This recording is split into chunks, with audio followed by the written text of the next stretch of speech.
Video number 15 and video number 16 చేయడం జరిగింది.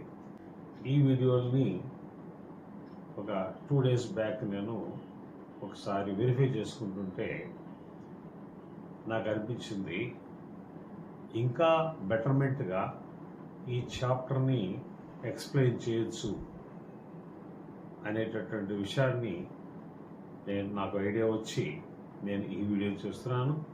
అంచేత మీరు ఎవరైతే స్టూడెంట్స్ ఉన్నారో ఈ వీడియో నెంబర్ 15లో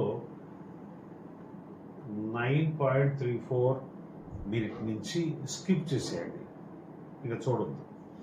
అలాగే వీడియో నెంబర్ 16 కూడా స్కిప్ చేసేయండి. ముఖ్యంగా లెఫ్ట్ మోషను అండ్ రైట్ మోషన్ గురించి ఈ వీడియోలో ఇంకా బెటర్మెంట్గా మీకు ఎక్స్ప్లెయిన్ చేశాను. రైట్.